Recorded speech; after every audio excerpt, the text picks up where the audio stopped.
to me, when I'm watching this Rams team, defensively, they're great up front, but the back seven, outside of the linebacker Landman is great. He had a bad penalty today, but outside of that, he's a really good player. Those defensive backs do not impress me. Mm-hmm. And Bryce Young and that offense really does not impress me in general, like all season, right? It's been a kind of especially the passing offense. If you're talking about running the ball, it's a different story. They got diced up today by Bryce Young and Jalen Coker. And, I mean, you had drops all over the place for the Panthers. This was a game I feel as if they've played 8 quarters of football, the Panthers and the Rams. The Panthers played better all 8 quarters. They really, really did. I guess I'm looking at it more of giving more credit to the Panthers than saying that you're not impressed by the Rams, right? Like, I'm like, man, the Panthers really made Puka Nacua today look normal. They really did. He got off to a super hot start. And then it was really quiet until the last 2 drives of the fourth quarter. Right, but he had there were games there was that one catch where I was like, you make harder catches than this. They made him look normal. They made Matthew Stafford, who is probably maybe the MVP, look uncomfortable. So I was more impressed at the plan that Dave Canales and the Panthers had to try and beat a team, which we always hear it's so difficult to beat a team twice, even though Indiana said not so fast. And here are the Rams proving it's hard to beat a team twice, right? But Carolina, give it up for them because I think they're ahead of schedule. And like you said, they didn't get into the playoffs because they were so good and dominant. They, by default, got into the playoffs. It was definitely a somebody has to go. Right, which is not an ideal situation. But give it up for what they did. Give it up to the team for giving their fans something to cheer about in a game where they were the dogs by 10.5 points. I think there's something interesting, too. I tried to have our researchers look it up, but they couldn't find really anything significant. So right now I'm just saying it's a feeling. What's the feeling? It feels to me that when Matthew Stafford plays against someone who was on the coaching staff of the Rams, on the defensive Rams coaching staff, he seems to have a little bit of trouble. And again, we're talking about first-team All-Pro, likely MVP, Matt Stafford. So when I'm saying trouble, this is all relative. Right. This is like detention, not jail trouble. Right? You know what I'm saying? For sure. 100%. Right? You know what I'm saying? Like, can we have a conversation after class, Matthew, type of trouble. Not where you're going in 15 to life. Right, okay? right. Very much so. Not like straight that. to jail. Right, exactly. So, and I think that you saw that today. You had 2, one definite interception, another one. Puka made a great play on the ball to knock the ball out. And honestly, I think J.C. Horn going to the 10th after that, Puka made what I believe to be his last catch of the game. 2 Panthers defensive backs run into each other. J.C. Horn's out due to injury. All of a sudden, Stafford is able to drive down the field for an offense that couldn't do much from midway through the second quarter to about midway through the fourth quarter. So what's the feeling is that if you know a little bit of Matthew Stafford, you can get to him. I think that he's got such a unique way about him that you have to see it every day to understand it. Sure. Do you see what I'm saying? Uh-huh. It's like remember Lamar Jackson prior to this season had that incredible record against the NFC. Right? Now, the Steelers was about, they beat them every so often, right? The Bengals, but like the NFC just seemingly, because I think doesn't know what to do so with him. dynamic that when you saw it in person, it was like, whoa. But then the second time you see it, you get an opportunity to be like, all right, I still am like, whoa. I'm just more prepared for it. You're probably right. And I feel like it goes the same thing with Sean McVay, right? Like anybody who has worked with Sean McVay also probably knows the way he's thinking. So I feel like the same thing with Matthew Stafford. And I can see that. Remember the Rams-Falcons? The Rams-Falcons. Raheem Morris, former Rams defensive coordinator, right? You're So, I mean, it's just, again, there's not a ton. No. Not a ton of them. But this Carolina defense essentially was Rams defensive staff. And they did. The Panthers got their defense back for this game because there was like a couple of holes throughout the season that they didn't have. So it was full strength at this point, and that was their biggest strength. But to me, it was more they figured it out the first time, and they kind of were like, why are we going to change it up if we beat them the first time at home? And, I mean, they said it on the broadcast, and it was really true. Everything went right for the Panthers in the first game. Nothing went right for the Panthers in this one. In the first quarter, you were like, oh, no, this is going to be a rough game. in the first quarter alone, when the Rams were up by 14 you really thought they were gonna pull away. And then somehow the Panthers just stayed in there. And then right before the half, where the Rams couldn't score, then they start the half and couldn't score again. It was like you felt the shift. It's just the shift happened really slowly. You know what I mean? It wasn't like one point where you're like, that's where everything shifted. It just happened really slowly because the Panthers continued to chip. But in that first quarter, you really thought the Rams were going to win by 2 touchdowns, at least.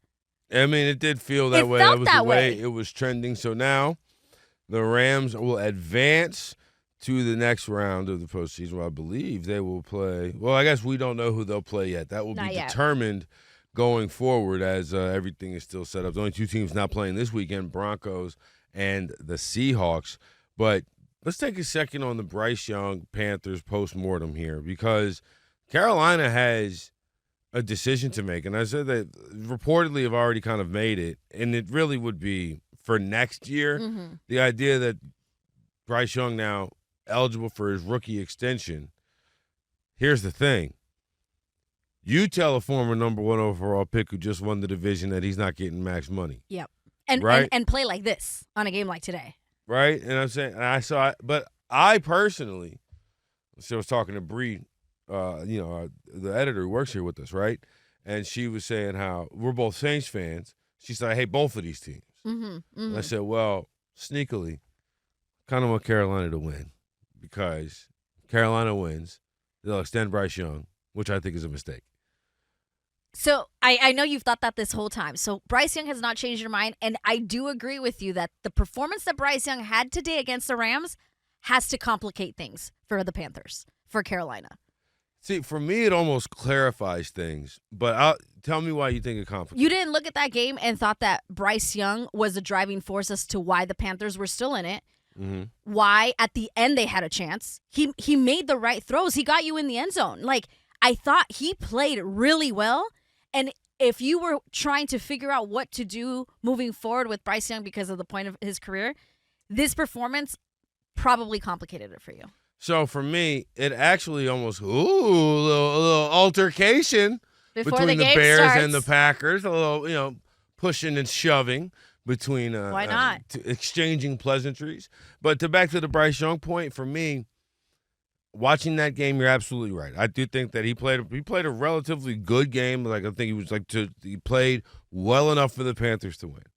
However, at that point, like, I didn't feel like, at no point in that game did I feel like, oh, Bryce Young is going to make a major play to be. Now, some of them got made. I'm not saying he made the throws. I'm not saying that he didn't, but it was like when Matt Stafford got the ball in the fourth quarter with like 3 minutes left. Yes. I'm like, all right, he's about to deal this thing down. Fair. Right? Correct. And it's like you see him, it's like something about the way he's throwing the ball, the way he's possessing the ball, and it's like Matt Stafford's going to win us this game. Mm-hmm.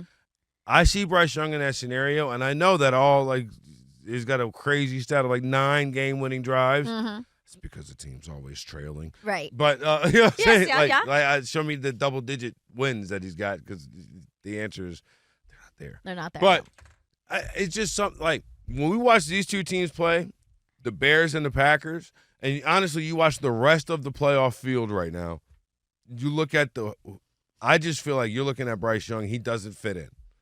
I just think you want Bryce Young to make you feel the way Matthew Stafford makes you feel.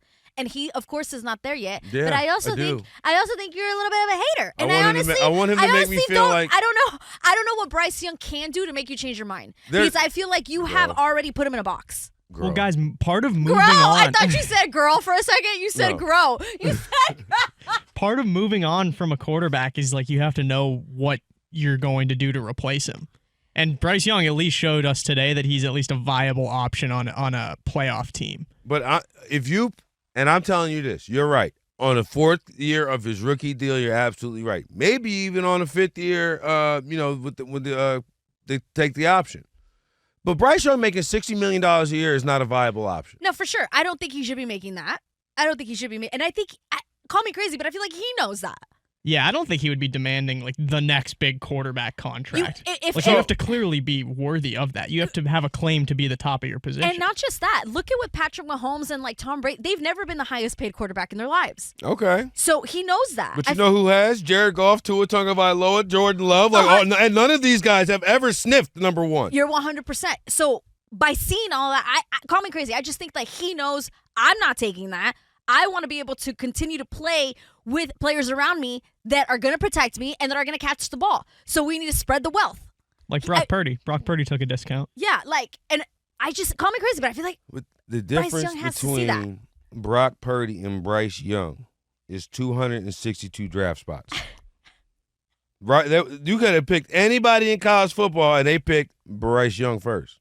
Right, like it's just like that can't get ignored. Like you're right, and you're right, Martin. That is a really good point. That is a really good point because if I was the number one draft pick, how would I handle the situation? Right, and I've had all these coaches, all this disaster. Y'all finally get me a coach in the second year we make the playoffs.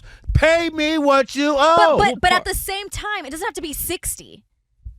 I don't know. You make a great point. You do what make a great number? Point. What is the number? What is the number? Well, part of it too is like if you're not gonna pay, like with those guys getting paid, Tua, Trevor Lawrence, all these other, if Jordan Love, if you're not gonna pay them that contract, someone will. Was always the sense with that. Mm-hmm. At least at the time. Obviously, no one's doing that with Tua now, but at the time, there was a point where he was considered one of the up and coming young quarterbacks. Bryce Young. He's not really viewed as that right now. He's not like you don't feel like if you let this guy go, someone's going to give him $60 million. I mean, look, I'm just telling you. Right now, he has a hell of an argument at the negotiating table. He does. And it is not a conversation that I would want to be having. You're not wrong. If I'm the parent. Because I do not want to be in the business of telling the leader of my team, you're not worth this. Right? Like, flatly, you're not worth this. And he's going to look around. He's going to be like, well, Kyler Murray is shorter than me and got this bag. Tua Tagovailoa. And how's that going? And all you have to say, and how's that going? And, he's that ain't my business. So do you want to win or do you not want to win? We just made the playoffs. That's not my business. Right? Like, but that's the art. That's what the agent would say. Right? You're not. It's frustrating that you are making a point that I think you're right about. And I hate that. I hate that is how it would be approached because it shouldn't be. It's like, do you want to win or do you not want to win? You could see it in front of you, what works and what doesn't. But you're right. I'm just saying, if I was Bryce Young, no, right. Why would I? Yeah. Why not? Now, if I'm the Carolina Panthers, why? Like, that's my, when I look at the Josh Allens and I look at Matt Stafford and just even in this, the other NFC game coming up tomorrow, you look at Jalen Hurts and Brock Purdy. Does Bryce Young, is he like, in your heart of hearts, you think Bryce Young could go on a 3-game playoff run like those two guys did? I feel like watching what we saw today, I think there's a chance. And that's the whole thing is like there is a chance. I feel like we see other quarterbacks where your answer is no, they cannot. With Bryce Young, you're not saying that. You're like, I think there's a chance.